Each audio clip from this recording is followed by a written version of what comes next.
今回はこのホワイトボード FI というオンラインで使えるホワイトボードのツールを紹介したいと思います。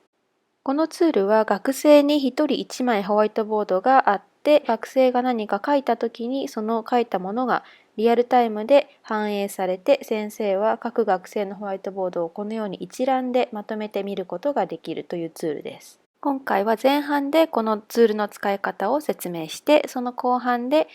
実際にやってみたアクティビティを紹介します。そして最後に細かい設定についてももう少し説明をしたいと思います。まずコンピューターでも iPad でもいいんですが、このホワイトボード FI っていうのをブラウザに打ち込みます。そうするとこの画面につくはずです。で、教師も学生も取り立ててアカウントを作る必要がないので、すぐに始めることができるっていう点で非常に便利なツールです。先生の方はこの上の黄色いボタンのプラスニュークラスっていうところを押して新しいクラスを作ります。で、学生の方はその先生の作ったクラスに入るために下のジョインクラスっていう方をクリックして入ります。今では実際に教師としてこの新しいクラスを作ってみたいと思います。まずクラスの名前を入れる欄が出るので、何でもいいので名前を入れておきます。今回はお試しという名前にしておきます。クラスの設定がいろいろできるようになっているので、一つずつ見ていきます。まずこれがウェイティングルームロビーを設定するもので、これは学生が入ってきた時にまず待合室に入ってもらうっていう設定になります。この部屋に入ろうとしている学生の名前が一覧で表示されるので、先生は一人ずつ左側のアクセプトを押して許可をするか、もし知らない人が入っていれば右側の赤いボタンを押して拒否をすることができます。なのでこのような設定をしておきたい場合は一番上のところにチェックマークを入れます。2つ目は学生にも画像をアップロードさせることができるようにするかどうかということなので、それをさせたい場合はチェックを入れます。次にホワイトボードの種類をシンプルモードかそうじゃないものかを選ぶことができます。この上の水色の枠の方が普通のモードです。で、下の黄色い枠の方がシンプルモードです。ウェブサイトの説明によると、回線が遅かったり、ちょっとインターネットの問題がある人は、下のシンプルモードを使った方がいいということですが、これだとちょっと画像の挿入ができないので、その点の不便なところはちょっと残りますが、シンプルモードでもいいということであれば、チェックボックスにチェックを入れていただければいいと思います。一番下はスローモードです。このスローモードというのがあるんですが、普通のモードだと、学生が書いたものは自動的に先生のホワイトボードに反映されます。で、このチェックを入れてスローモードにすると、その場合は下のセーブホワイトボードという緑のボタンを押すと、そこで初めて先生のホワイトボードに学生のホワイトボードが反映されます。なので、その設定をしたい場合は一番下のところにチェックを入れておきます。で、これらの設定は後で変えることもできるんですが、一応今の段階で OK っていう状態であれば、右下の黄色いボタンを押してクラスを作成します。で、クラスを作成すると、このようにそのリンクが表示されるので、これを学生とシェアして学生にこのクラスに入ってもらったり、あとは上に書いてあるルームコードっていうのがあるので、これをシェアしても学生はこのクラスに入ることができます。で、そうすると学生は自分のホワイトボードに何か文字を書けば、それが先生の画面に反映されて、先生はこれを一覧で見ることができます。では次にホワイトボードの機能をもう少し詳しく見ていきたいと思います。今実際にこれホワイトボードの見える画面を提示してますが、右側が先生のスクリーン、左側が学生のスクリーンになってます。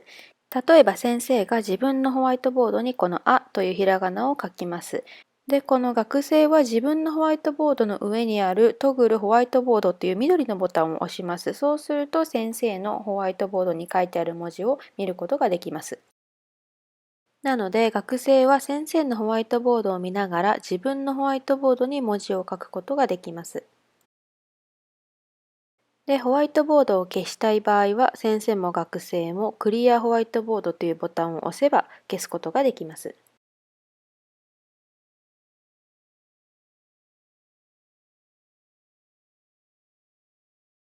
教師は参加している全員のホワイトボードを見たい場合は、マイクラスのタブを押します。そうすると、各学生のホワイトボードに書いている文字を見ることができます。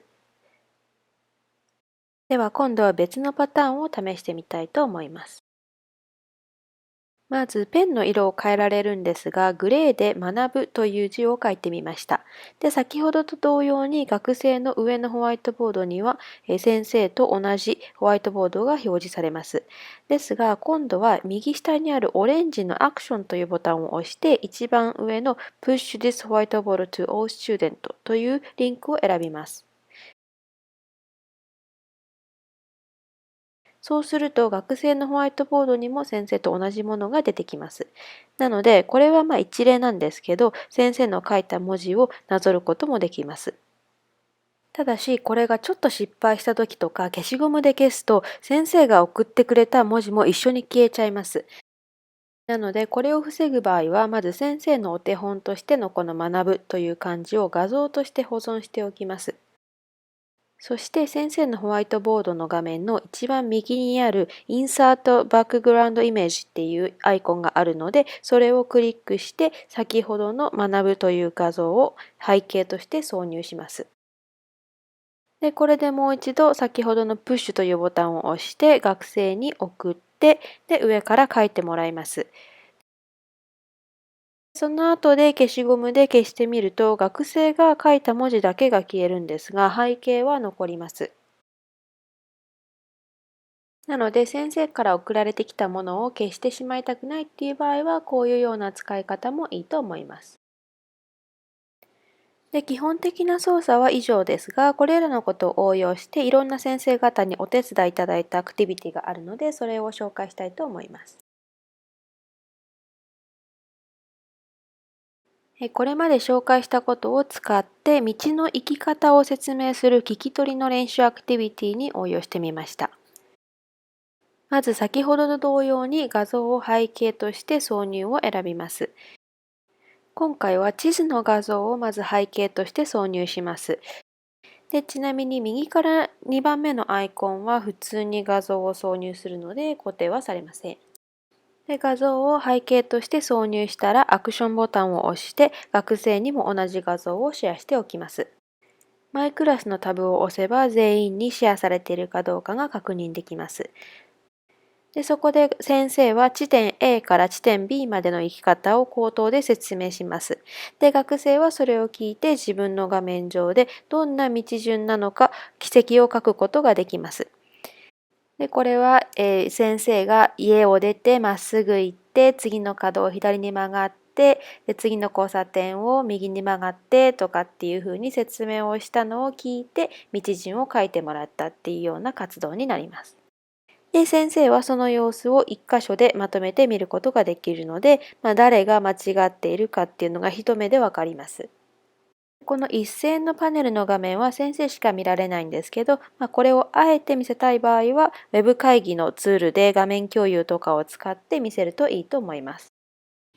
で、軌跡を書いてもらった後で、じゃあ答え合わせをしてみましょうということで、先生は正しい軌跡を自分のホワイトボードに書き込みます。で、学生は上のトグルホワイトボードっていうボタンを押すと、先生の書いたものが見られます。で、そうすると上と下で自分の書いたものと比べることができます。ただし、ラグが生じる場合もあるので、一画ずつゆっくり書いたりして調整するといいっていう場合もあります。最後にその他の機能や細かい設定について説明します。この全員のホワイトボードを一斉に見られる画面で1人のホワイトボードをクリックすると個別対応ができます。例えばその人だけのホワイトボードをセーブしたり消したり、その人だけに先生のホワイトボードの画面を送ったり、退出させたりできます。なので、先生画面が消えちゃいましたとか、ちょっとバグっちゃいましたとかっていう場合は、もう一度この人だけに画面を送ってあげたり、一度一人だけ退出させてもう一度入ってもらったりするということもできます。クラスの右上にあるギアのボタンを押すと細かいクラス設定ができます。最初にクラスを設定した時のものと似てますが、一番上は待機室、ウェイティングルームをオンにするかどうか。2つ目はこの部屋をロックするかどうか。全員入った後でこの部屋をロックすると、それ以降他の人はこの部屋に入れません。で、3つ目が学生にも画像をアップロードさせるかどうかという選択肢があります。で、4つ目がスローモード、5つ目がシンプルモードにするかどうかです。で、このスローモードやシンプルモードは学生だけじゃなくて先生の方も同様に設定をすることができます。で、このあたりのモードの違いをもう一度確認したい方は概要欄の目次から1番の基本的な使い方っていうところを見てください。で、6つ目のハイドネームっていうところで各ホワイトボードの下に出てくる学生の名前を隠すことができます。で、黄色い文字のクリアオールホワイトボードは全部のホワイトボードを消します。その次の Save All White Board as PDF っていうのは学生のホワイトボードを一つの PDF のドキュメントにして保存できます。で、これは時間とか日付とかも入っているので、非常に便利だと思います。で、最後の赤文字のクローズルームを押すと、このクラスが閉じられます。閉じ忘れた場合でも2時間経つと自動でクローズされます。で、これで一通りの使い方を説明しました。他の先生方にもたくさんお手伝いいただいて、お試し会を開いた時に、このツールを使った様々なアクティビティのアイデアが出てきました。なので、いろいろ使えるツールじゃないかなと思います。で、概要欄の方にも少し詳しい情報を載せておきますので、そちらの方もぜひご覧ください。